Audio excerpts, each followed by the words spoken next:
Be nice if we could have our cake and eat it, though that's impossible to do. But too many have invested in this outcome, they simply can't afford for it not to come true. We ceded too much power to the market, let it decide what's right or wrong. Now everyone seems willing to lend credence, and truth is so devalued, it's going for a song.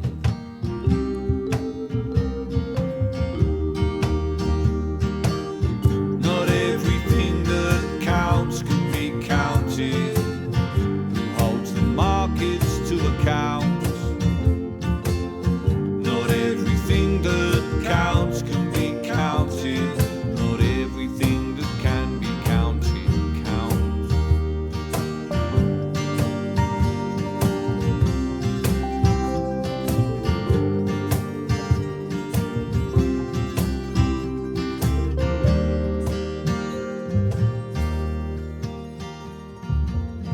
People have had enough of experts and their inconvenient facts. Here's what the media really won't tell you, exactly who it is that's taking control back. All opinions are equal in the free market of ideas. Nothing more than an opinion that's garnered the most likes, provoked the loudest cheers.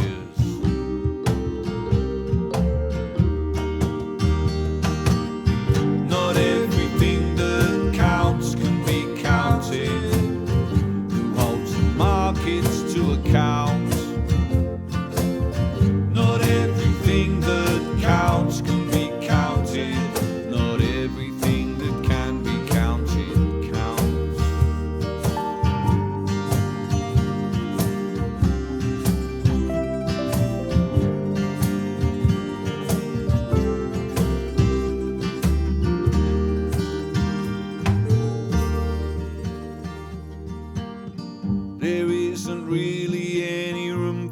Dreamers, if you have principles, that's nice. The market isn't interested in values, except for those it can define as price. All bow to the power of the market till it throws up a different face. If you're not white or male or compliant, the system is designed to keep you in your place.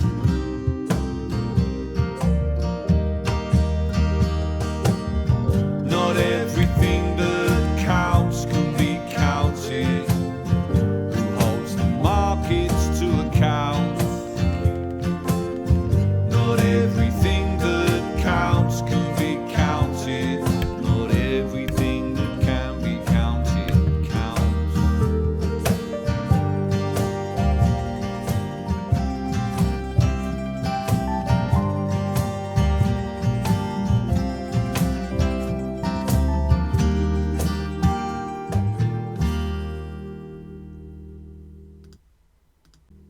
And that was Billy Bragg with Not Everything That Counts Can Be Counted. And I'm going to dedicate this song, this episode, to the Iowa Democratic Party, who still, nearly a week after the Iowa caucuses, has not definitively, accurately counted all of those results. Greetings and welcome to Bernie-2020. This is an independent podcast on progressive politics inspired by Bernie-Sanders and progressive and radical activism. This podcast is completely independent of any candidate, party, PAC, or political organization. If you want to reach out to me, you can send me a message at BernieUS2020@gmail.com. You can follow on Twitter at BernieUS2020. You can also check out all of the back episodes at Bernie Bernie-2020.com. You'll find a link there to send me an email. You'll also find some links there to make a donation. You can make a one-time or recurring donation to keep this podcast free and independent. First up is a piece published at InTheseTimes.com. This is written by Miles Kampf Lassen. Bernie Sanders' feat in Iowa shows democratic socialism can win. In October 2019, less than 3 weeks after suffering a heart attack that pundits and opponents seized upon to declare his presidential campaign dead in the water, Senator Bernie Sanders held the largest rally of the 2020 cycle in Queens, New York, alongside Representative Alexandria Ocasio-Cortez. Following his declaration of "I am back," Sanders channeled Nelson Mandela and joining the crowd of 26,000 that evening. It always seems impossible until it is done. Sanders' performance in the Iowa caucuses on Monday, where he maintains the popular vote lead with 71 precincts reporting, and actually since this was published, they are reporting 100% of precincts, even though one is absent on the in the reporting on websites like the LA Times, and have stated that all the results are in and reported.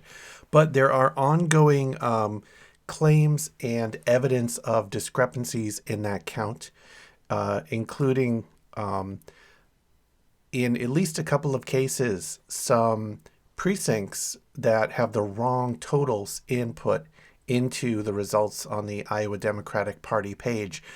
Specifically, the one that I am aware of is Sioux City Precinct 20 is showing the exact same totals as Sioux City Precinct 5.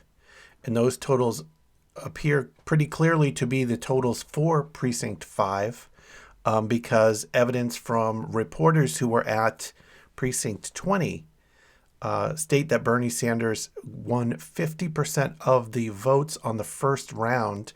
Those are the only totals that I think have been discovered, posted anywhere online.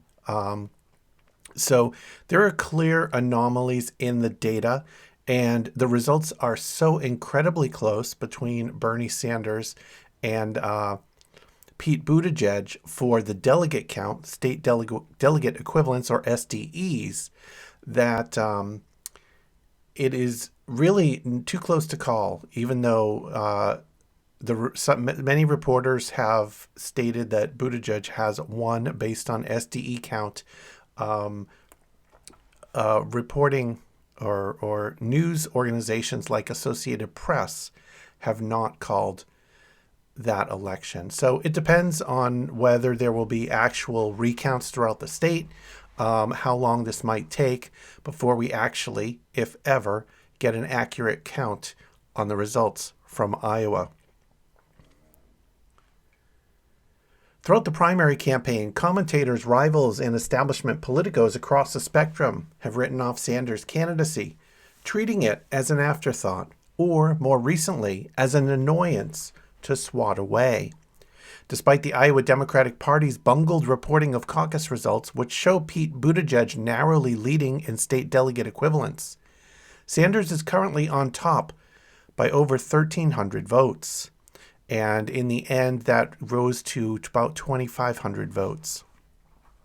By leading with the most votes in the first contest of 2020, Sanders has proven the commentariat wrong. The outcome reshapes the primary race, where Joe Biden long assumed the most, quote, electable candidate among Democrats, is now coming in a measly fourth. Sanders, meanwhile, is on track to take New Hampshire next week, where a win would establish him as the clear frontrunner. But the results also realize an axiom that many on the American left have long believed, but has now been demonstrated. Democratic socialism can, in fact, win. Countless hands have been wrung by paid consultants and strategists over the false fear that the mantle of socialism will sink any candidate seeking the highest office in the land. Just last week, New York Magazine's Jonathan Chait warned that nominating Sanders would be, quote, an act of insanity, in large part because of the senator's identification as a Democratic socialist. Aside from the fact that Chait has been wrong about nearly everything in recent political history, including his archetypal 2016 take, quote, why liberals should support a Trump Republican nomination, this liberal panic is simply unfounded. By claiming the most votes in Iowa, a rural Midwestern state, Sanders has shown that fears over a Scarlet S have been largely overblown. In reality, the Democratic Socialist agenda that undergirds Sanders' political philosophy, free and universal health care, taxing the rich, canceling debt, ending wars, expanding workplace democracy, and investing in a livable future for the planet, is incredibly popular. The pundits are already waving their arms, warning that Sanders is uniquely vulnerable to a Red Scare-style takedown because of his political beliefs.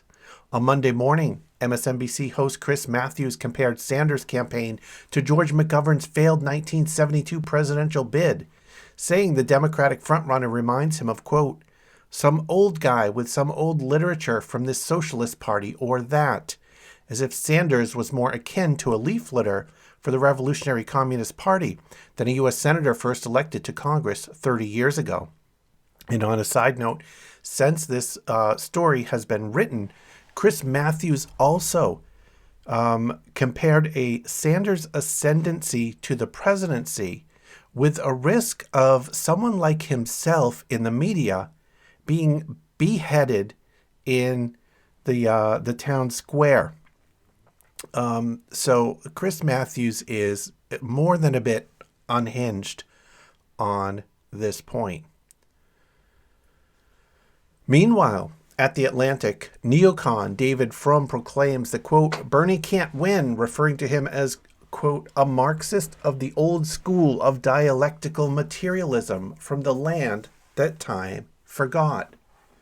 And Matt Bennett and Lene Erickson, hucksters for the Wall Street-funded Democratic centrist think tank Third Way, write in USA Today that Sanders' socialist ideas are, quote, toxic, cautioning that Democrats must not be fooled by him now.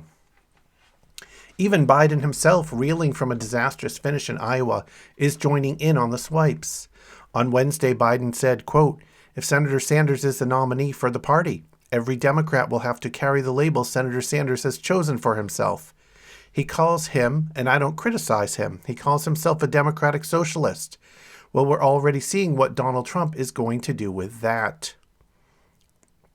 Such admonition is understandable coming from a political and media establishment that views Sanders' redistributive platform with scorn.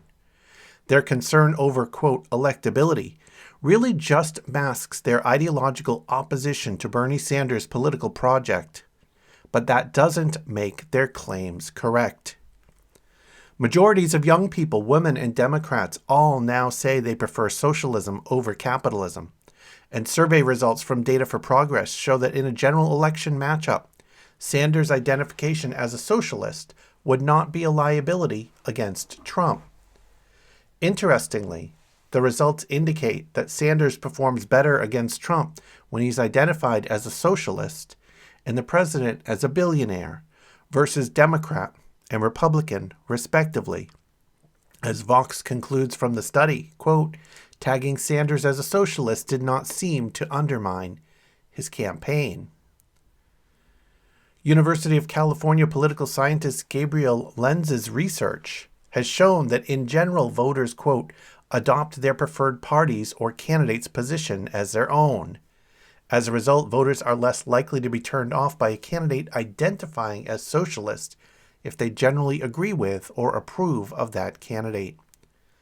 Sanders is the most popular hopeful in the race and is the most trusted on the issues that most important to Democratic voters. And Sanders is reliably beating Trump in polls both nationally and in battleground states across the country. Rather than serving as a hindrance, Sanders' political philosophy could actually benefit him in the country's heartland.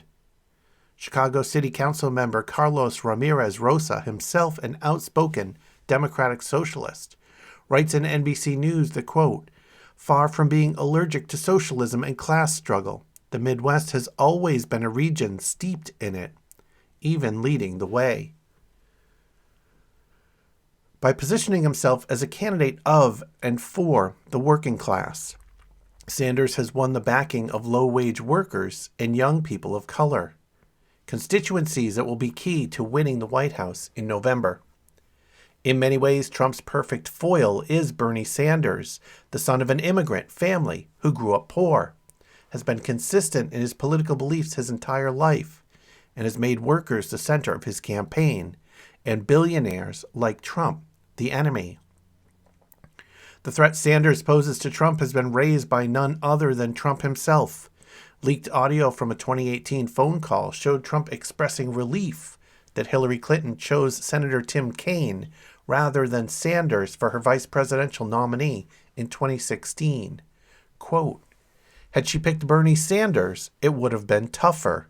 He's the only one I didn't want her to pick, Trump said. Because Sanders is a big trade guy. You know, he basically says we're getting screwed on trade. And he's right.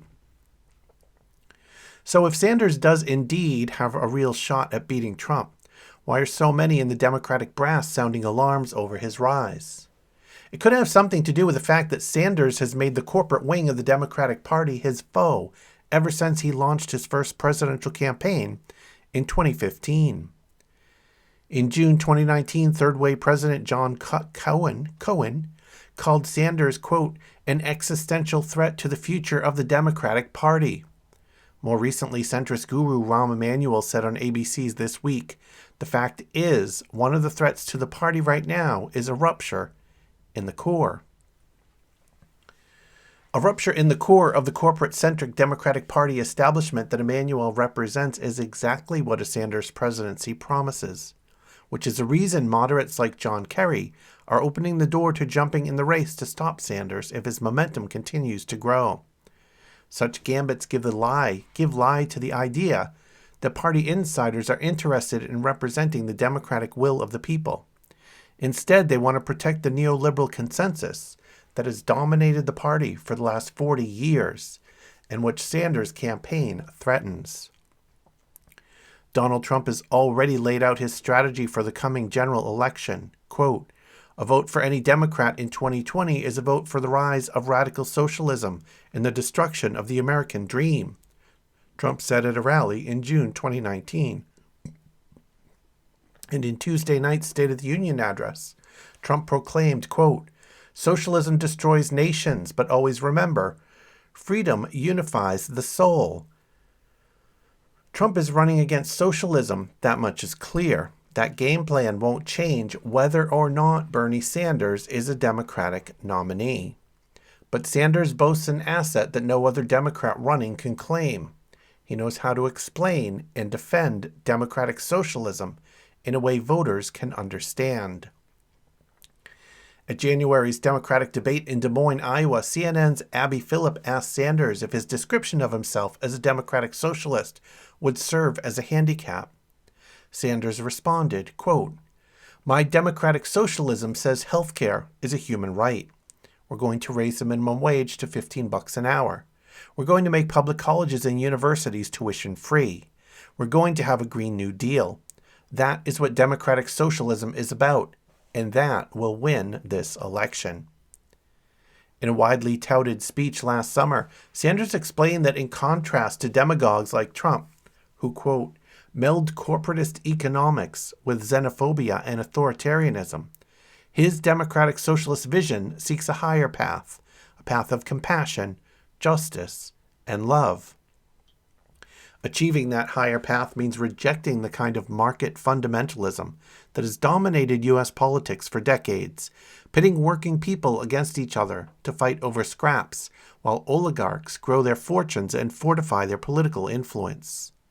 Sanders' socialism seeks to redistribute not just the wealth of billionaire class, but also its power, injecting more democracy and, as a result, freedom into American society. As a political science professor, Corey Robin explains at the New York Times, quote, The socialist argument against capitalism isn't that it makes us poor. It's that it makes us unfree. When my well-being depends upon your whim, when the basic needs of life compel submission to the market and subjugation at work, we live not in freedom, but in domination. Socialists want to end that domination, to establish freedom from rule by the boss, from the need to smile for the sake of a sale, from the obligation to sell for the sake of survival. Establishing such a system and curtailing the role of unfettered capitalism in governing our lives may seem a Herculean task, even impossible. But after Sanders' performance in Iowa, it's possible that this more egalitarian future is firmly within our grasp. And next up is a piece published at theintercept.com, and this is written by Ryan Grimm. Heading into Iowa, Senator Bernie Sanders had a mantra he used in his stump speech. If you turn on the TV on caucus night and they say turnout is high, we win. If they tell you that turnout is low, we lose. Simple as that. Except, of course, it's not that simple. A Monday evening in Iowa, turnout did not match the 2008 record set as Barack Obama, Hillary Clinton, and John Edwards battled it out. Yet Sanders still won the most votes so far, both on the first and final ballots, even as the delegate total remains unsettled. Asked Tuesday about turnout, Sanders told The Intercept that he would have preferred more. Sanders noted that the numbers were, quote, somewhat higher than in 2016, when Sanders lost to Clinton by less than 1% of state delegates, but he said they were not as high, frankly, as I would have liked to have seen. Whether high turnout translates into success depends heavily on who turns out. A candidate has to increase turnout among the peoples most likely to vote for them. Donald Trump, for instance, helped drive higher turnout among Democrats in the 2018 midterms, but that hardly can be counted as a victory for him. Throughout the 2020 campaign, Sanders has targeted non-traditional voters, students, and working-class people who usually stay home during primaries and caucuses. As the campaign pointed out on Wednesday, turnout among 17 to 29-year-olds went up, even from 2008. In particular, the campaign focused heavily on bringing people out to the satellite caucuses that were held across the state and in other parts of the world, for Iowans who couldn't make it to the 7 p.m. caucuses. This was the first year the party hosted satellite caucuses, and no other campaign seems to have invested serious resources in turning those voters out. With 41 state delegates available to be swept up, and fewer than 25 delegates currently separating Pete Buttigieg and Sanders, they could easily end up making up the difference when the delegate count is finalized. The first caucus was held in Tbilisi, Georgia, of all places. And that's not Georgia, the state in the U.S. That is Georgia, the nation. And reports are that Sanders led the delegates there. Another was held in St. Petersburg, Florida, where former New York City Mayor Michael Bloomberg is heavily on the airwaves. The first in Iowa was held at UFCW Union Hall in Ottumwa, with Sanders winning all 14 of the final votes to net 4 precinct delegates, a relatively large pickup. At Drake University in Des Moines, workers and students went overwhelmingly for Sanders, giving him 5 delegates and Senator Elizabeth Warren 2, meaning that he netted 5 relative to Buttigieg. In all, there were 87 satellite caucuses. According to Iowa Democratic Party rules, the total delegate value of those caucuses will be determined by satellite turnout and in proportion to the total number of people who came out to vote in the regular caucuses. They are to be worth some percent of the total, meaning that the 4 delegates Sanders won in Ottumwa, for instance, could actually rise or shrink in the final analysis. But what we know about those caucuses suggests that Sanders may have won those caucuses by enough to overcome his deficit with Buttigieg. Jeff Weaver, a senior campaign advisor, said at a Sanders rally in New Hampshire on Tuesday that he remained optimistic about winning not just the popular vote, but also the delegate count, citing success in the satellite caucuses. Quote, "If you look at satellite caucuses, we don't have final numbers yet. If you look at new Latino voters coming out of Iowa, new Muslim voters coming out in Iowa, caucus sites in union halls, that's part of this expansion of the electorate. It takes a while, but I'm very proud of the work we did, helping underrepresented communities get represented in the caucus." The negative ads run against Sanders at the end of the campaign, he argued, could have depressed turnout. "We were trying to drive as high a turnout as we possibly could in Iowa. Who knows whether the fact that 3 people weren't in the state for a week, what effect that had on sort of like the excitement level in the state. It's impossible to know all the mix. Another thing that happened which was unfortunate was an outside Democratic group, I think really on the Democratic side, maybe for the first time, came in with some really nasty advertising, and frankly, that tends to suppress turnout." Indeed, a number of factors unrelated to Sanders likely influenced turnout numbers this year. As Weaver mentioned, 3 of the top 5 candidates spent most of January stuck in an impeachment trial in the U.S. Senate, while 1 of the 5 did little campaigning. Only Buttigieg was able to hit multiple events per day for an extended period. Also, turnout in 2008, the record year with 236,000 caucus goers in a state of over 3 million, benefited from some structural advantages. The caucuses were held on the first Monday in January, which meant college students were home for winter break, and workers who travel were more likely to be home as well. By the first Monday in February, the night after the Super Bowl, those students were back at their respective schools. In 2016, when Sanders and Clinton faced off, turnout dropped to 171,109. That's a dip in roughly 55,000 potential Democratic voters. This year, Sanders was unlikely to gain those 55,000 voters back, since they had the chance to caucus for him in 2016 and didn't. Instead, the makeup of the 172,000 may have changed.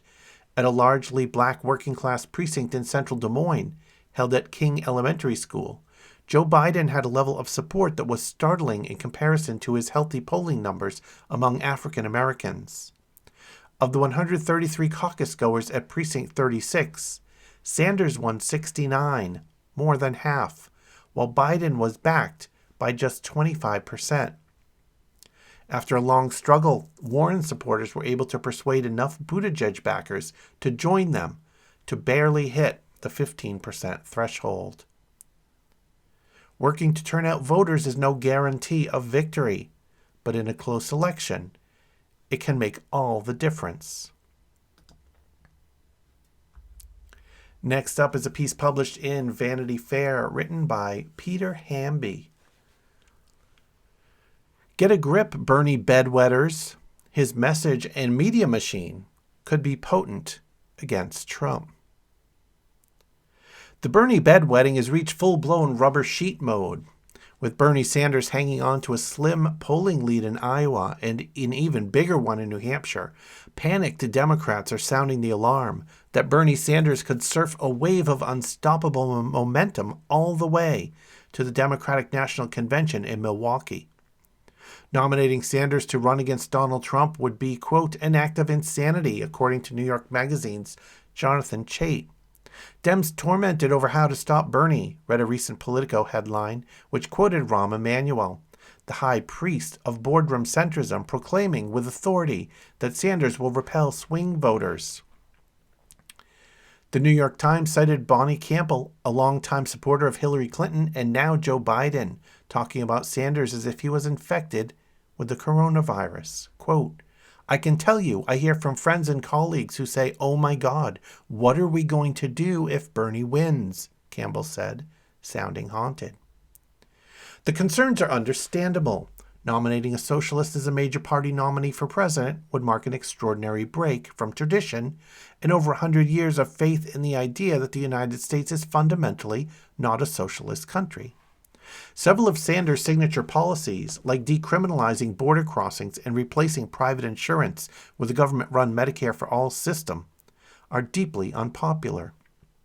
Those ideas have been litigated in a Democratic primary, but have never been subject to sustained attacks in a general election. The Trump campaign will gleefully rope the socialist tag around Bernie's neck in Florida, terrifying every Fox News viewing retiree and micro-targeting every Cuban and Venezuelan with Facebook ads reminding them of broken regimes back home. Khaki-wearing PTA members in Northern Virginia and suburban Denver might recoil in horror at the idea of Sanders rattling the markets and their 401ks, putting states recently thought to be safely blue back in play. It shouldn't be forgotten either that Sanders is 78 and suffered a heart attack in October, the subject of an anti-Sanders television ad currently running in Iowa. Everything about Sanders, his ideas, his stubborn dogma, his sometimes kooky supporters, his contempt for green room culture and the party circuit, is completely foreign to the intellectual and cultural fabric of Washington. In that universe, the claim that Sanders is unelectable is more or less gospel. The same Democrats who were assured of Hillary Clinton's victory are now starting to worry about a Goldwater or McGovern-style electoral college wipeout with Sanders atop the ticket. If they were so inclined, the bedwetters could easily Google a year of polls showing Sanders beating Trump in hypothetical head-to-head matchups. A Texas Lyceum poll just this week showed Sanders performing better against Trump in Texas than any Democrat, losing by just 3 points. That's on top of a raft of polls showing Sanders beating Trump back in those precious upper Midwest states of Wisconsin, Michigan, and Pennsylvania. These polls aren't totally hypothetical either. Sanders boasts near universal name ID. Most voters know who Sanders is and what he stands for, and they're still choosing him, whether they actually like him or just because his name isn't Donald Trump. The president and his advisors are starting to notice, according to recent stories in the New York Times and the Daily Beast. Both outlets reported in recent weeks that some Trump advisors are worried about Sanders' strengths, his populist appeal, perceived authenticity, and his durable popularity with the same white non-college voters who voted for Trump. Quote, "I think he's tough in places where people are making $12 an hour," Trump campaign manager Brad Parscale recently told CBS News, who said the media is underestimating his appeal. Trump himself has started asking his team about Sanders' polling performance in key battleground states, specifically Pennsylvania, the Daily Beast reported. Democrats fretting about the prospect of nominating Sanders should consider for a moment how the few years in American politics have exposed the frailty of conventional wisdom and incremental thinking. They might also consider Xanax. But they should consider, too, listening to Parscale, who has access to troves of data much richer than any Democratic campaign right now. He and others in the Trump orbit apparently see what Sanders supporters have seen for a long time. That Sanders is a uniquely powerful politician with strengths no other Democrat brings to the table. Yes, he has his vulnerabilities, but so will any nominee. Still, if Sanders winning the Democratic nomination gives you a particularly bad case of night sweats, it might be useful to put aside your priors for a moment and think about him another way. Instead of asking if Sanders is unelectable, ask another question. What if Sanders is actually the most electable Democrat? In the age of Trump, hyperpartisanship, institutional distrust, and social media, Sanders could be examined as a candidate almost custom-built to go head-to-head with Trump this year. Here, in fact, are 5 good reasons why he might just be the one. At the very least, bedwetters, maybe they're just 5 good doses of positive thinking that will help you sleep better until the Iowa caucuses are complete. Bernie is a celebrity. Ideologues and policy wonks sneer at the idea that the political process is about attention and celebrity. The candidates should have to somehow debase themselves by doing interviews with YouTubers or making Spotify playlists or talking in simple sound bites. But running for president has always been about winning the attention war, and the competition for attention has never been more difficult than it is in 2020, with the decline of legacy media, the bounty of choice across screens, and the power of algorithms. Even Sanders danced on the Ellen DeGeneres show. Whoever becomes a Democratic nominee will have to compete for the public's mind share, not just with Trump the president, but also Trump the performer. As I wrote a few weeks back about a series of crooked media focus groups with low information Democratic voters in battleground states, the participants had firm opinions of Trump, but were largely unable to name the Democrats running for president, with the exception of Sanders and Biden. They cared little for conventional politics, but every panelist, including the African Americans and Hispanic voters, knew of Sanders and had a sense of his agenda, even just keywords like free college and health care. But unlike Biden and any Democrat in the race, Sanders is also a cultural figure who, like him or not, transcends politics. Sanders is flecked across our culture anywhere you look. There are hand-painted murals of Sanders in almost every city in this country. Superfans hawk DIY Bernie merch across the internet. Sanders has more endorsements from celebrities and musicians than any Democrat in the field. The Strokes, Vampire Weekend, and Bon Iver are performing concerts for Sanders in Iowa and New Hampshire. The same Democrats who celebrated these kinds of cultural totems when Obama ran for president. Remember Shepard Fairey, Obama Girl? Seem to scoff at them when Sanders is the heralded one. As odd and simplistic as it sounds, for many millions of people, Bernie is cool. Unless the Biden campaign figures out a way to recapture the aviator-wearing virality that helped define his vice presidency, Sanders is currently the only Democrat famous and clickable enough to compete with Trump among voters who have only a passing interest in politics, which is most Americans. Bernie understands the media. Going back to his days as mayor of Burlington, Vermont, when he hosted his own public access show on local television, Sanders has always sought out new ways to go around what he likes to call the corporate media. And speaking of Sanders' public access show on local television, if you go and check out the site on twitch.tv, Aidan Wood, that is AIDAN WOULD, Aidan is replaying those public access shows with Bernie Sanders on pretty close to a 24/7 timeline. So I highly recommend you check that out. See what Bernie was up to as mayor. Taking his message directly to his supporters at the core of his political style, as it is with Trump. When Sanders and his team talk about, quote, media, they are fundamentally talking about the smartphone-connected internet, which is where we spend our time today. In 2019, time spent on mobile screens surpassed time spent watching TV for the first time in history. With the possible exception of Andrew Yang, Sanders is the only Democrat running who seems to not only understand that behavior, but to relish and exploit it for political gain. With most Democrats still dedicating valuable time to traditional media channels and only tinkering on the margins with innovation, Sanders has instead focused on building a huge content machine that exists mostly outside of the view of the mainstream press. His media engine is the only one in Democratic politics that comes close to matching Trump's vast and decentralized content empire. He has more followers on Facebook, Twitter, and Instagram than any active politician other than Trump. The only Democrat who's come close is Alexandria Ocasio-Cortez, who happens to be one of Sanders' most valuable public allies. After his failed 2016 bid, Sanders returned to the Senate and quickly hired a producer from the digital-first outfit Now This to produce distributed video across every big digital platform.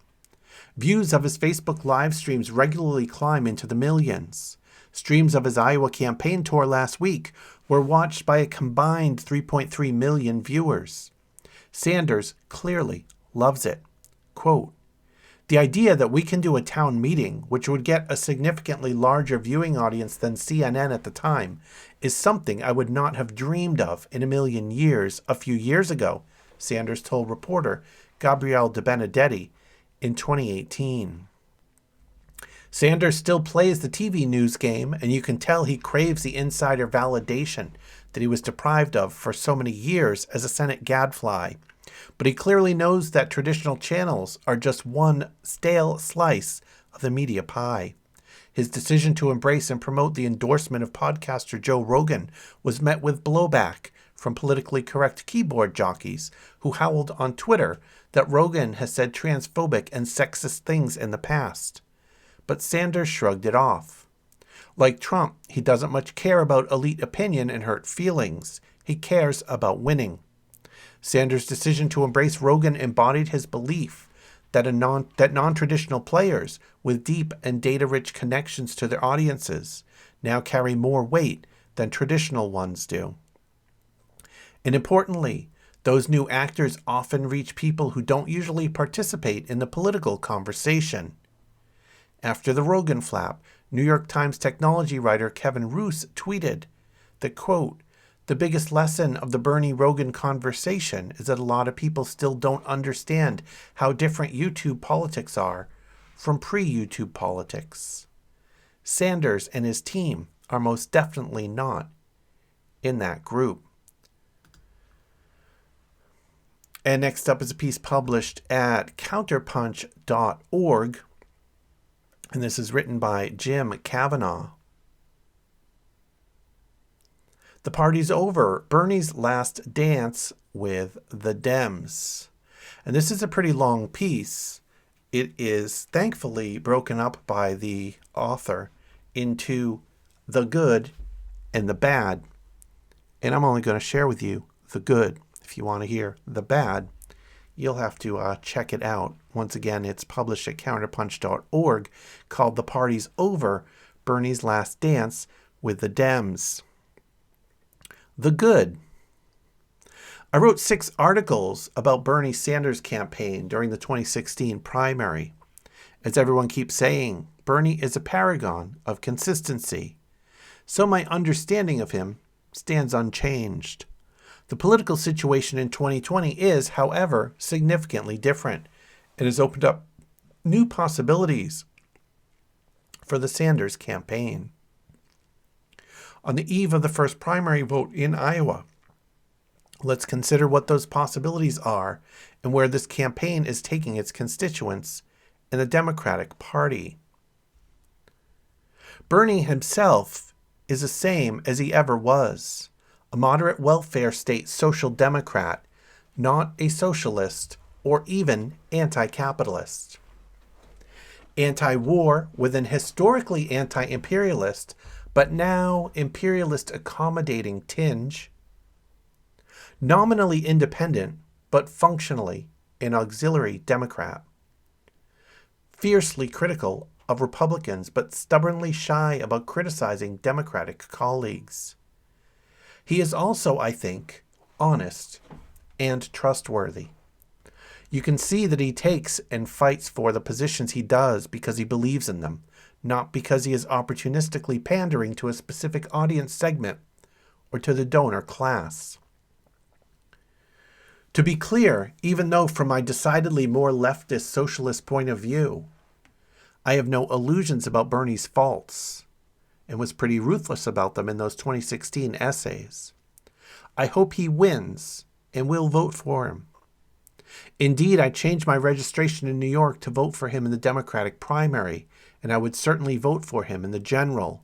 He would be the first Democratic presidential candidate I have voted for in decades. That's because there is a difference in kind between Bernie and the other Democratic candidates, a difference unlike the differences among them. It is a difference between a principled social democratic program to meet human needs based on and supported by a mass movement, and a program of neoliberal tinkering to protect profit-making possibilities based on and supported by capitalist donors and the donor class. His nomination would be a radical departure and would radically disrupt the Democratic Party and the whole political game, and he would have a great chance to win, opening new and substantively different and left social democratic possibilities in the U.S. Nowhere is this more evident than in his Medicare for All program, and nothing has been more revelatory than watching progressives like Warren and Buttigieg moonwalk away from it. Bernie's universal coverage single-payer program establishes healthcare as a human right, not a commodity. It concretely benefits the lives and enhances the social power of the great majority of citizens by taking public control of an essential service and eliminating a predatory capitalist industry. That is why all the other Democratic candidates, save perhaps Tulsi, who have been unfairly but effectively rendered moot, reject it. They prefer maintaining health care as a commodity sold to consumers for a profit, just adding a generic version of off the supermarket shelf. Their, quote, public option is all about preserving the profit option. Similar principal differences can be seen in programs like free tuition and cancellation of medical and student debt. Bernie's framework, which establishes a universal public right, is different in kind, not just degree, from other candidates' frameworks that maintain tiers of, quote, assistance based on income, thus reinforcing class divisions and resentments, keeping everyone aware of who gets, quote, welfare and who's, quote, paying their way, reminding poor people that they're not precariously middle class, and vice versa. So no, Bernie's programs will not overthrow capitalism. Indeed, as he constantly says, they are standard fare in most advanced capitalist countries. They are just the kind of, quote, non-reformist reforms that establish greater control of resources and services by and for the public, governed by human needs and demands rather than profitability, a basic social democratic framework. But for the United States, that's a hell of a just. If these programs don't achieve a workers' revolution, they sure put the working class in a much less precarious position from which to fight for it. Bernie deserves enormous credit for being the single politician who has brought all of these issues and the concept of socialism itself into U.S. political discourse in a way that cannot be ignored or dismissed. And he's done it by inspiring a mass movement with incredible energy. What leftist, no matter how radical, would not want to see a real social democratic framework starting to displace a neoliberal one in the U.S.? Who can't recognize there's something unprecedented and seriously positive about a leader who, instead of promising to walk us more slowly to the cliff, is showing us we can turn around and go in another direction? Even on those foreign policy, loosely defined issues where I find his positions atrocious, calling Maduro a dictator, refusing to defend Julian Assange, reinforcing the phony Russiagate narrative, clinging to two-state liberal Zionism, etc. Bernie is a different kind of political actor than any Democratic politician who is now or ever has been close to the nomination. I would say with some confidence that Bernie is not going to attack Venezuela or Iran and may very well remove sanctions, that he is not going to endorse Israel's annexation of the West Bank, that he will try to reverse the nuclear and space arms race and try to reduce defense spending, and that he may possibly stop the prosecution of Assange, etc. I cannot say any of those things about any of the other candidates. So yeah, Bernie Sanders is not going to end U.S. imperialism. He will just put it into hibernation and take us back from the brink of war with countries like Iran and Russia. Just. So I won't begrudge leftists who find some of these positions disqualifying, But I'll vote for him, and I hope he wins the Democratic nomination and the general election, since either of those victories would disrupt the U.S. political order in a promising way. I also think he would have an excellent chance of winning the general election and a slight chance of winning the Democratic nomination. It is the fight for the latter that is going to disrupt the American political order over the next 6 months and will, I hope, deal a catastrophic blow to the two-party system.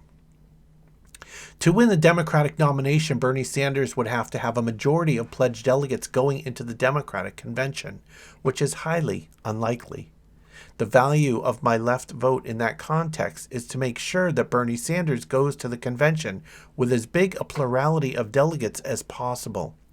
Thus, if or when the DNC gifts the nomination to another candidate, it will be clear to Bernie supporters that the Democratic Party could never be anything but an obstruction to a progressive social democratic program. The better Bernie does, the more likely his rejection by the party will result in an irreversible mass Dem exit. If I had written this a few weeks ago, I would not have added virtually to impossible above. And it's worth noting what's changed since the primary in 2016. As evidenced by the events of the past few weeks, that gives this year's Bernie campaign unprecedented strength. The first thing that's changed is that Bernie has been in it to win it from the beginning. This contrasts with the 2016 primary campaign, where his advisors admitted he entered the race, quote, to spread his political message rather than do whatever it took to win the nomination. Like everybody else, Bernie assumed that Hillary was the inevitable nominee. After all, he had nowhere near her public recognition. It was understood that he would get a few months to highlight his signature issues of health care and inequality before exiting gracefully, probably right after the Iowa and New Hampshire primaries, to attend Hillary's unimpeded march to her coronation.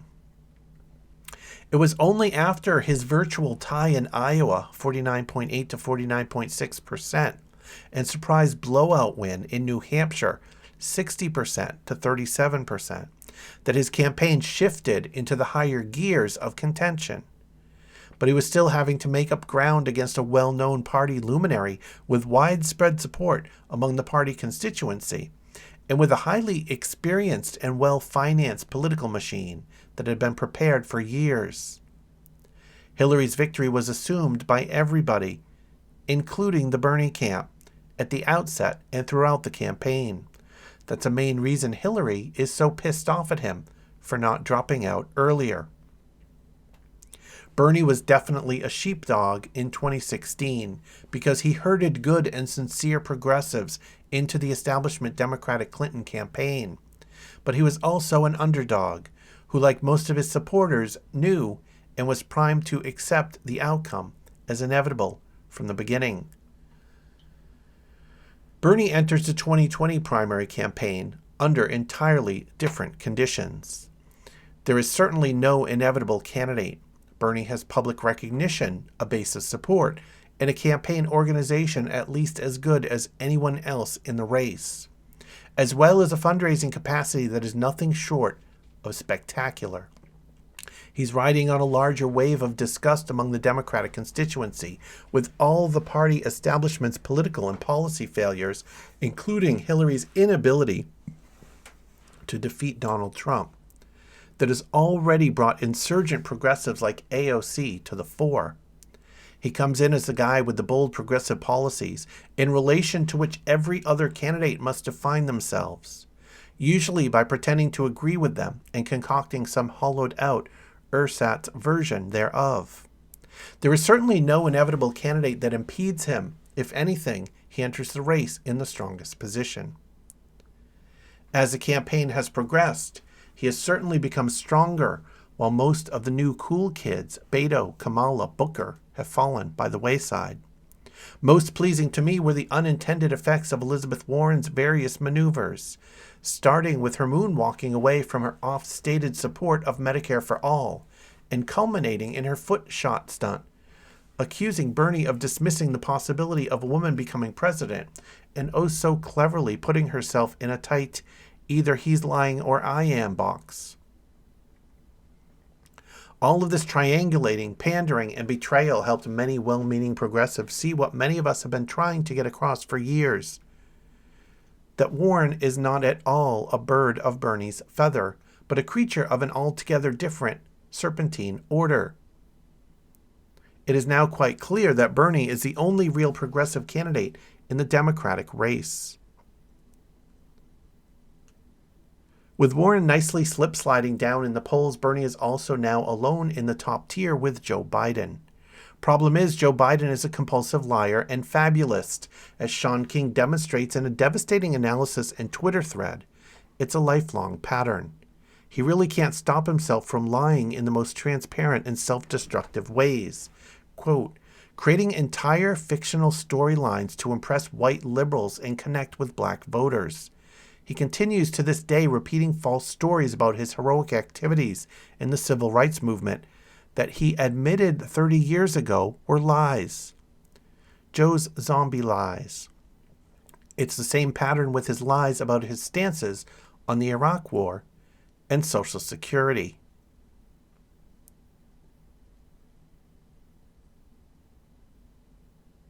So frontrunner Joe can't exactly be inspiring confidence among the Democratic establishment, more like an electoral disaster percolating before our eyes.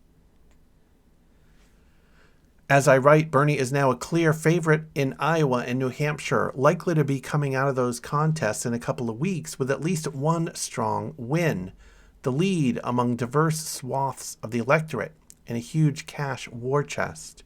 He is now leading the polls in California and within 2 points of Biden in Texas in the latest poll. Things will change rapidly, but right now, Bernie has the mo.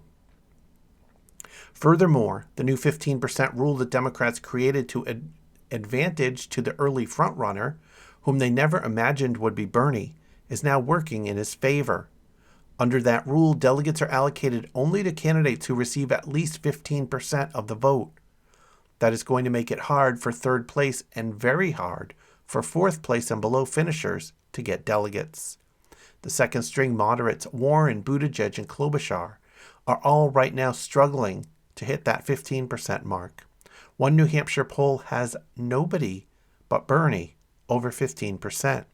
It'll be hard for any candidate who cannot get a single delegate in the first three primaries to stay in the race. That's not just because it will be hard as an individual to raise money and support, but also because the party establishment, well aware of Biden's precarity, will be desperate to keep delegates away from Bernie. It'll pressure candidates who have shown an inability to reach 15% to get out of the way for someone who can win. But who? One would think they'd settle on Warren, but if she's clearly on a downslide, she might actually be the first to go, allowing them to pour money and resources into someone who has been moving up a bit, like Warren's New York Times sister wife, Klobuchar. Truth is, because all the other candidates are so clearly pandering opportunists and or dedicated, quote, nothing will fundamentally change establishmentarians, all of whom will be shredded by tough-talking faux populist Donald Trump, and because his strongest opponent, Joe Biden, is slipping in the polls and at risk of a meltdown, it is now possible for BernieSanders to win a majority of pledged delegates, and it's very possible that he'll win a plurality. Bernie's now a top dog. And this, as I said at the beginning of this article, it does continue. It now shifts into the bad, what starts out, but there's also a lot that hasn't got any better for Bernie since 2016 and goes into a lot of the obstacles in Bernie's way. So if you want to check out the rest of this article, once again, it's published at counterpunch.org, written by Jim Kavanaugh, entitled "The Party's Over, Bernie's Last Dance with the Dems." Up next is a piece written by Robert Scheer, published at truthdig.com. Dennis Kucinich, "The Democratic Party has no soul." Nearly 4 years after the 2016 primaries, tensions that rose within the Democratic Party during the last presidential election cycle remain largely unresolved. Former presidential candidate Hillary Clinton is partly to blame, as she recently opened old wounds with comments about Bernie Sanders, one of the Democrats' current frontrunners, telling The Hollywood Reporter that nobody likes her former opponent. She also criticized his supporters and refused to commit to backing him were he to win the nomination. The comments led to a much-needed conversation about the Democratic Party's direction and whether it's possible for the progressive wing of the party, led by Sanders, to reform a party that's largely controlled by an elitist establishment. In the latest installment of Sheer Intelligence, former Representative Dennis Kucinich, a lifelong progressive, speaks with Truth Dig editor-in-chief Robert Scheer about the conflicts tearing the Democrats as they enter the final months in the run-up to the 2020 presidential election. I want to begin with a sort of basic question, says Scheer. Is this battle between Hillary and Bernie Sanders, which of course was the subject of the last Democratic primary, is this really the battle for the soul of the Democratic Party? Quote, well, that assumes that the Democratic Party has a soul, responds Kucinich, who has himself run for president as a Democrat twice. I don't know if we could grant that, but I would say it's certainly a battle for what the Democratic Party ought to stand for. Bernie Sanders has been able to delineate some very progressive points of view and policies during his time as a member of the House and as a member of the Senate. His campaign would take the Democratic Party in a new direction with respect to health care and education, hopefully a new direction in foreign policy.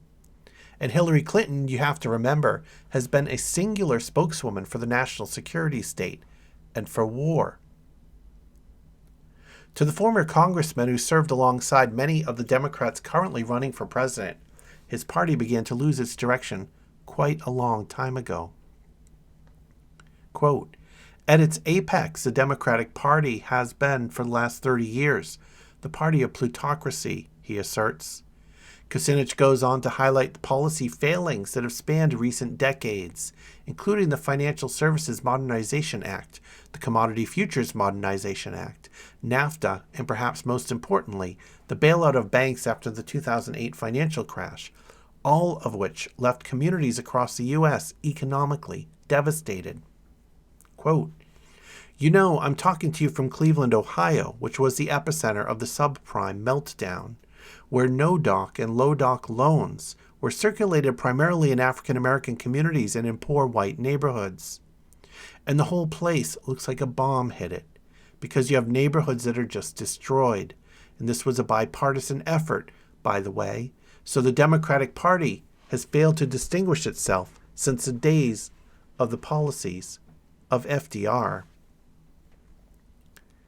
Pointing to a controversial point in Kucinich's career, Scheer asks about his decision to support President Obama's Affordable Care Act, despite being an avid supporter of universal health care.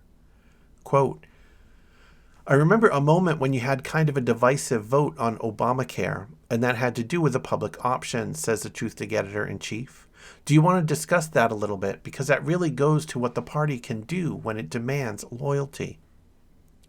Quote, though I had many misgivings about the bill that President Obama was supporting, Kucinich explains, and I made it very clear it was not in any way to be confused with single-payer health care, I voted for it, not only because of my constituents, but also because I saw it as holding a space, at least, for health care reform on a much larger scale, for the reform that I continue to push for, which is single-payer, not for profit.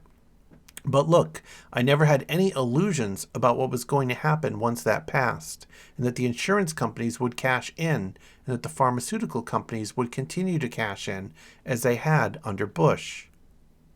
I think healthcare ought to be a defining issue in this election, Kucinich concludes. Despite his progressive credentials, however, the Democrat seems to agree with Noam Chomsky's statement in a recent episode of Sheer Intelligence regarding the 2020 election and the lesser of two evils. Listen to the full discussion between Scheer and Kucinich as the former congressman offers an insider's view at this link. And then this article continues as a transcript of the interview between Robert Scheer and Dennis Kucinich. So if you want to dig deeper into that, you can go to truthdig.com and look for the article by Robert Scheer, Dennis Kucinich, The Democratic Party Has No Soul. Next up is a piece written by Bryce Covert, published at businessinsider.com. Bernie Sanders' plan to reshape employment includes an under-the-radar idea that would be a huge win for American workers. In most parts of the country, if you aren't lucky enough to be part of a union that negotiated protections or in such demand that you can secure them in your own contract, you can be fired from your job at pretty much any time and for virtually any reason other than outright discrimination or for exercising your labor rights. This is what's known as at-will employment. It would be more accurately called at your employer's will. Your boss doesn't have to have a good excuse. If your boss doesn't like what you post online or how you wear your hair, for example, he or she can tell you to pack up your things and leave.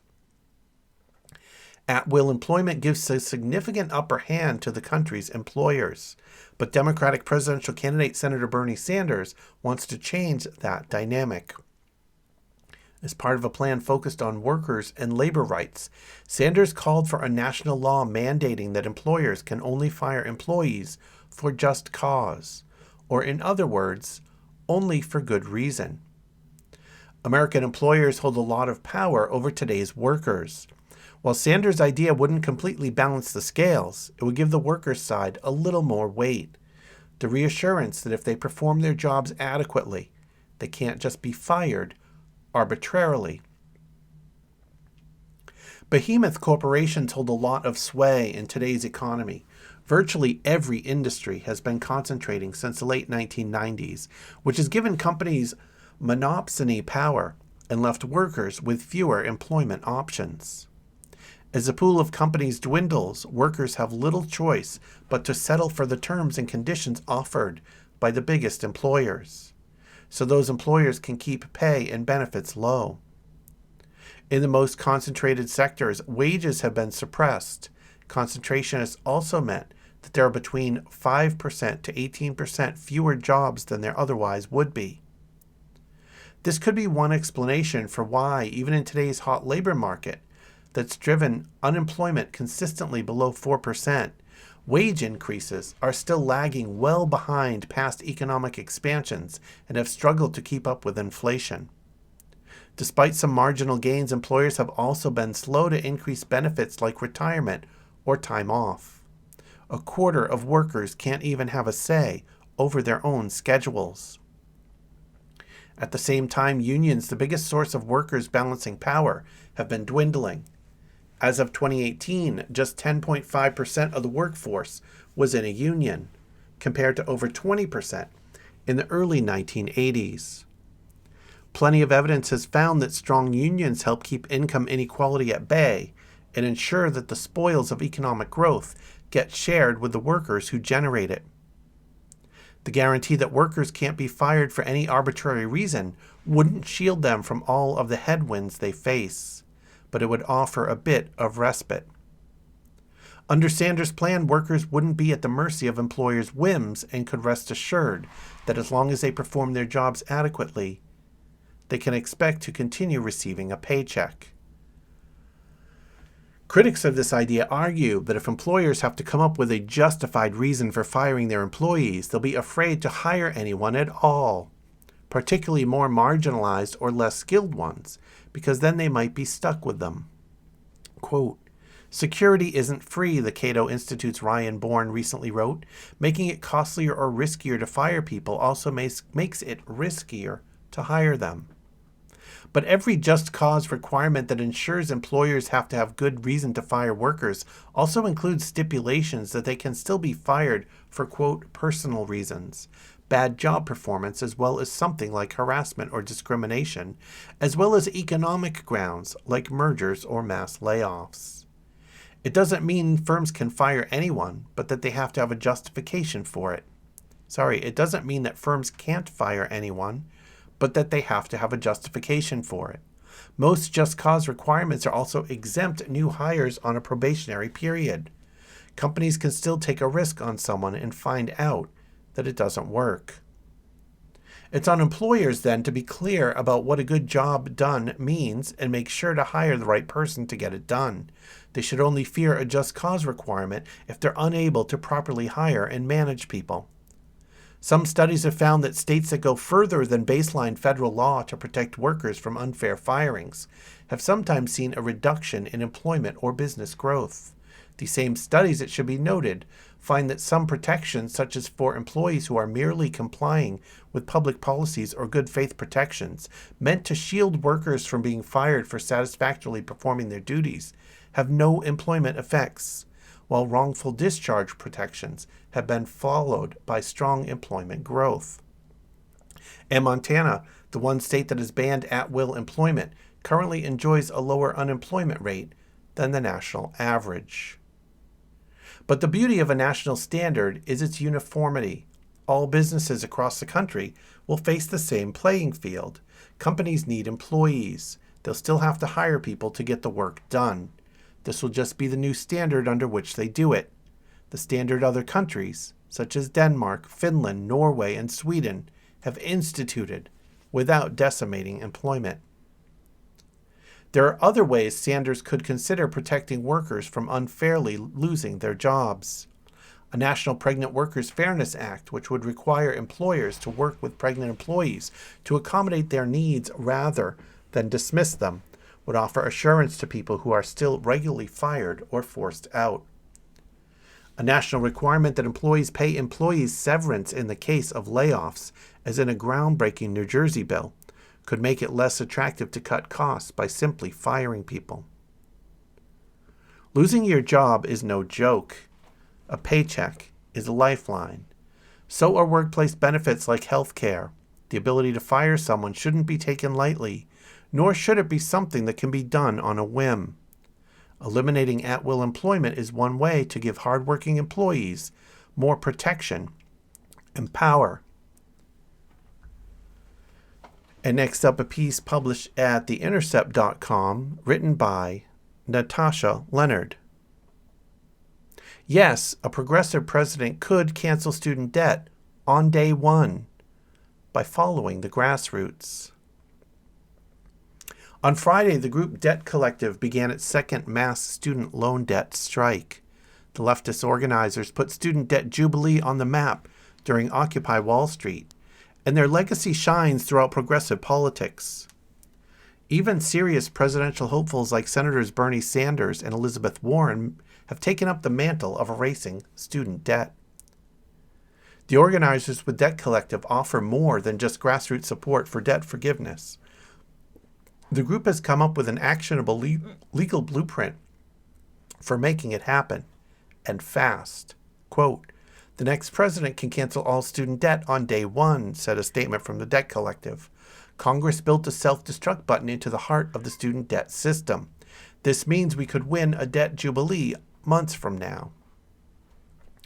The Debt Collective's approach to erasing student debt is based on using a Department of Education legal authority under the 1965 Higher Education Act to, quote, "compromise, waive, or release any claims it has against student debtors. A willing president could, without new legislation, immediately enact the cancellation of at least all public student debt." While supposed pragmatists deem such plans as impractical and idealistic, progressive candidates are taking notice. This year, Warren became the first presidential hopeful to vow to use this exact executive authority to wipe away a majority of U.S. student debt. We're closer than ever to making student debt erasure happen, not because of policy wonks at think tanks or Senate offices, but rather because a grassroots movement organized behind an aim and then set about figuring out how to make it a reality. Quote, "It is critical for people to understand that the grassroots does not just take ideas from on high and build support for them," Ann Larson, a Debt Collective member, currently on student debt strike told me by email. Law and policy are just not that complicated, though elites like us to think that they are, and that we should leave the real thinking up to the professionals. We refuse to do so. As for which presidential candidates might be up to the task, there seem to be two strong contenders, Warren and Sanders. While Warren is already pledged to use the authority, her debt forgiveness proposal is less robust than Sanders. In January, Sanders introduced a bill that would automatically cancel student loans that were made, insured, or guaranteed by the federal government.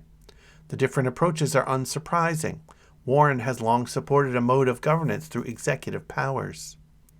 It is nonetheless striking that a Democratic presidential candidate famed for detailed policy planning is proposing to use the little-known legal provision that the Debt Collective's legal research helped bring to light. And the organizers are keen for Sanders to embrace a possible executive action plan in recognition that a Republican majority in Congress will stymie progressive student debt legislation. Quote, a bold executive could instruct the Secretary of Education to immediately free 45 million people from the burden of student debt without having to ask Mitch McConnell's permission, Debt Collective's Larson told me. We also know that the Senate in particular is as corrupt and racist and useless for anybody but the rich as any governing body on earth. The left should be looking for solutions that can help us win real gains without having to go through Congress. In 2015, the Debt Collective launched the first U.S. student debt strike in history, collaborating with former student debtors who had attended predatory for-profit colleges. The 2015 debt strikers deployed a legal strategy enabling thousands of people to apply for and receive debt relief from the Department of Education, totaling hundreds of millions of dollars and counting. Approximately 25 million people are already not paying their student debts. The collective urges that people, quote, politicize this non-payment and reject a logic that sees non-compliance with the debt system as moral and personal failure. Yet this debt resistance movement has always been as committed to navigating the structures of the given political, economic, and legal system as it has been to rhetorically rejecting its claims to legitimacy. The new strike campaign, initiated on Friday with a launch event at the University of California, Los Angeles, aims to support individuals in debt non-payment, but again recognizes that a strike is only one tactic in the push for Jubilee. Quote, that is what it means to organize within already existing conditions, Larson noted. There are undoubtedly, or undeniably, huge risks in staking a movement's success on the election of the right president and putting full faith in any politician to deliver economic justice. That's why the work of spreading the collective's debt strike is as, if not more, crucial than delivering elegant and efficient solutions to elected and would-be elected officials.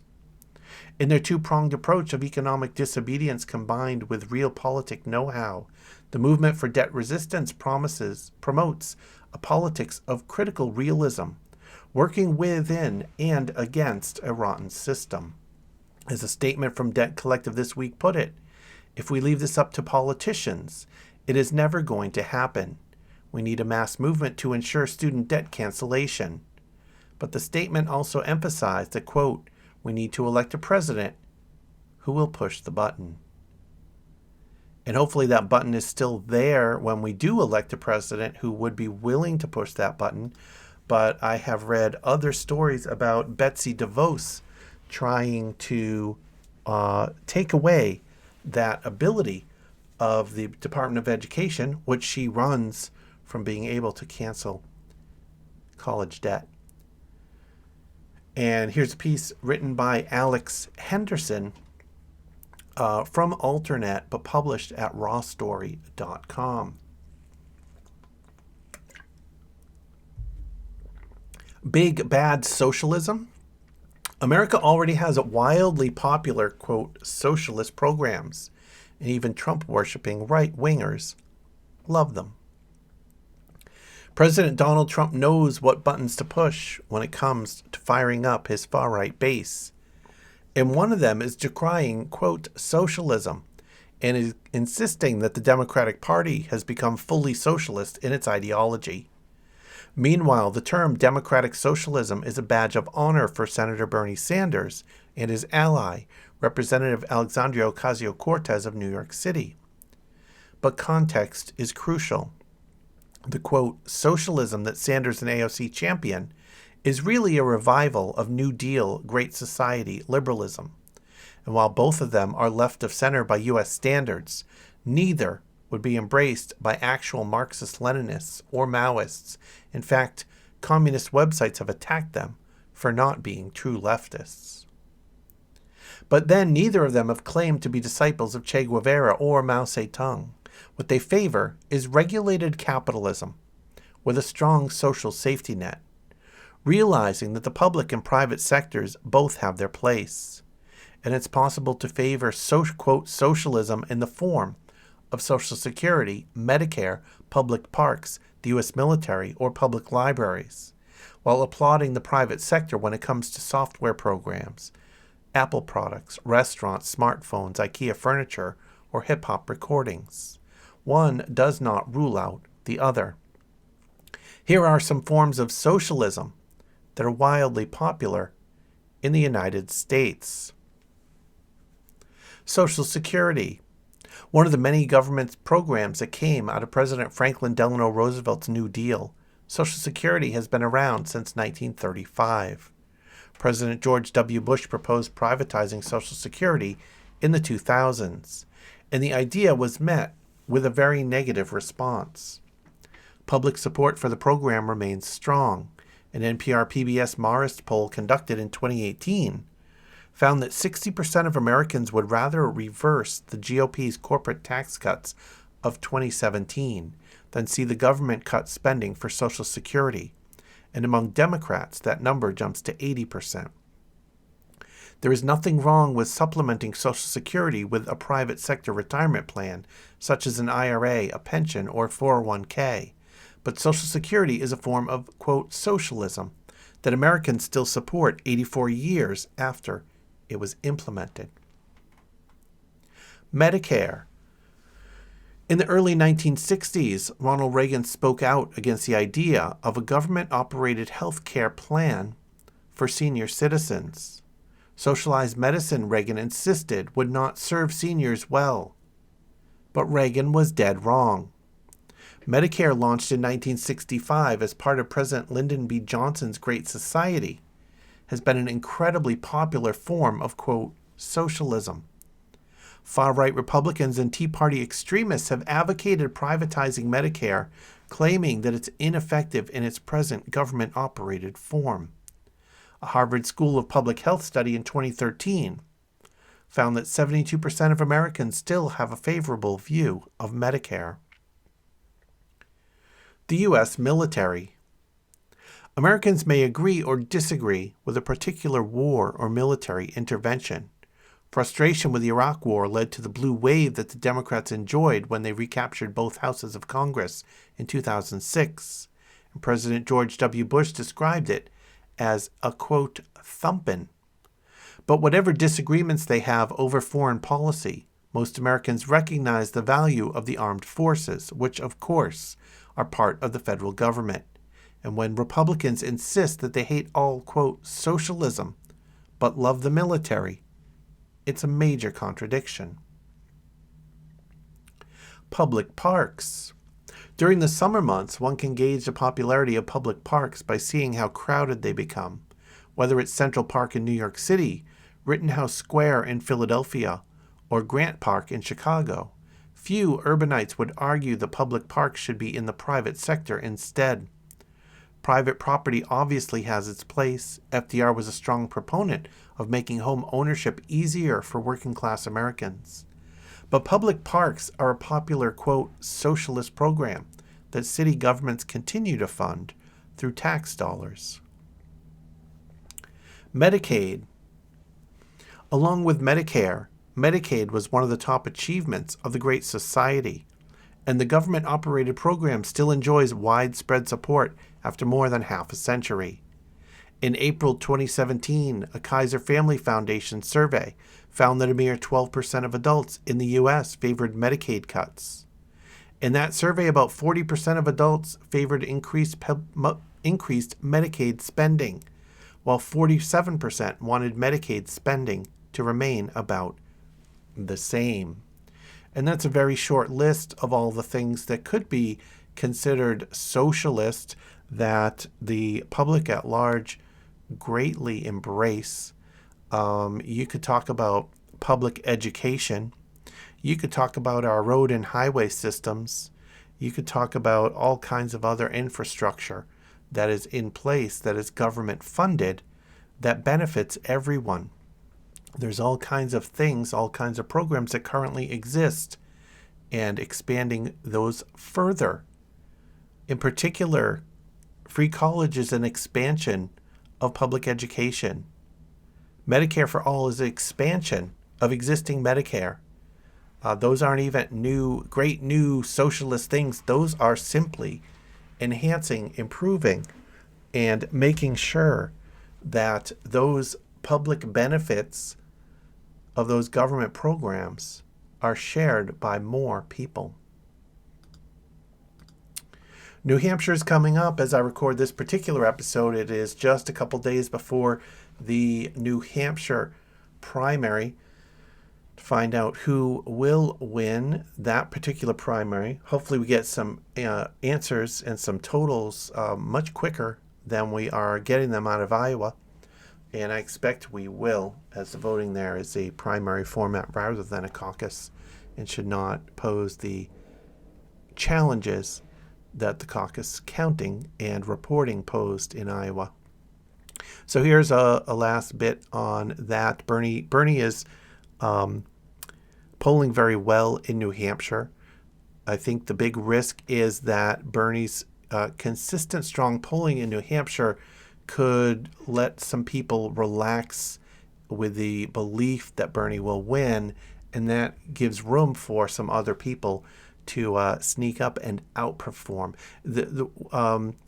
In all of these primaries and caucuses, as we move through the nominating process, it is not only the results that matter. It is also the expectations and how well any particular candidate performed in relation to those expectations. As we see coming out of Iowa, Bernie was expected to do quite well there, and Bernie won Iowa. And although that win was tempered significantly by the problems in reporting those results from Iowa, it didn't offer the kind of bump, the kind of acceleration of Bernie's campaign that it may have otherwise if Bernie was expected to be a distant second, but then won. On the flip side, for Pete Buttigieg, it did offer a significant acceleration of Pete's campaign, because Pete was not expected to win. Pete was expected to perform well, but to come in and tie in Iowa with Bernie as the leader, and then claiming that victory immediately, really boosted Pete's chances and Pete's ability to be successful in future states. So it is partly on those expectations that candidates' momentum will build or be tempered. So that's something really, really important. I believe Bernie will win in New Hampshire, and I think it's critical for his campaign that he does. But win or lose, Bernie will move forward and be successful in the states to come. So here's a short piece on some endorsements for Bernie from New Hampshire Labor News. Today, 41 New Hampshire community leaders endorsed Senator Bernie Sanders for president, adding to Sanders' diverse and growing coalition across the state. The slate of community leaders cited Senator Sanders' strength on issues such as confronting the climate crisis, Medicare for all, immigration reform, as well as his ability to defeat Donald Trump. Quote, We are proud to welcome the support of New Hampshire leaders who work tirelessly to ensure a better future for their communities and all Granite Staters, said Shannon Jackson, Bernie-2020 New Hampshire State Director. This is a people-powered movement that relies on the dedication of local leaders like these. Salem Democratic activist Sean Lewis said, quote, "As a father of a newborn, I need access to high-quality medical care. As a single-income household, my wife and I need health care that is affordable. As someone who cares about the future, I need a president who will not only take back the White House, but change the very nature of American politics so that the government once again works for the working class people. My child's future depends on it." Immigrant rights activist and community leader Sebastian Fuentes of Thornton said, quote, "Senator Sanders says that we need to be ready to fight for somebody we don't even know. To me, that represents my children and future generations. That, to me, is as powerful as the movement Bernie has created. His consistency for almost 40 years about the same issues we are fighting now is remarkable. He was standing alone then. He is no longer alone. He has a grassroots movement telling the establishment that enough is enough, and we do want change. We need Medicare for all, affordable quality education, a Green New Deal, and compassionate immigration reform. I stand by Senator Bernie Sanders. He is the change we need." Bernie-2020 has also welcomed endorsements in the Granite State from organizations including the New Hampshire Youth Movement, SEA-SEIU Local 1984, New Hampshire American Postal Workers Union, and Rights and Democracy. Elected officials and community leaders in New Hampshire have also thrown their support behind Senator Sanders, including New Hampshire's highest-ranking Democrat and gubernatorial candidate, Andrew Volinsky. 22 state representatives, 7 local and county elected officials, 7 local environmental leaders, and 49 small business owners representing 41 small businesses across all counties. And the full list of community leaders endorsing today is here in this story. And it's important. It's important to support Bernie. It's important to take action, to encourage others, and it's important to get out and vote. Whether you're in New Hampshire this week, whether you're in Nevada the week after, whether you're in South Carolina, whether you're in any of the states going out on Super Tuesday, or any of the states and territories thereafter, it is important that you not sit back and let someone else do it. If you do, Bernie won't win. Bernie has said repeatedly, if turnout is high, if we're seeing record numbers of turnout, Bernie's going to do extremely well. If not, it's going to be a struggle. So that'll wrap up this episode of Bernie-2020. Once again, you can check out all the back episodes at Bernie-2020.com. You can follow on Twitter at BernieUS2020. You can watch and listen to me record these episodes live at twitch.tv/unrelatedthings. So don't forget to get out there, take action, and follow this guidance from the Commoners Choir. Here is the song, Get Off Your Arse. Thanks for listening.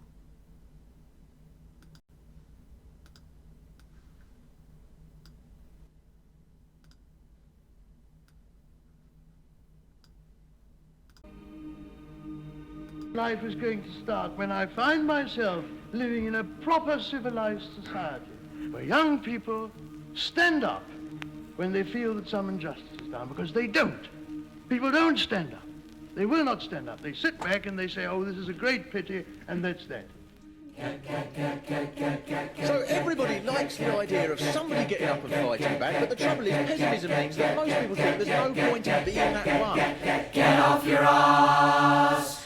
Get off your ass! Get off your ass! Get off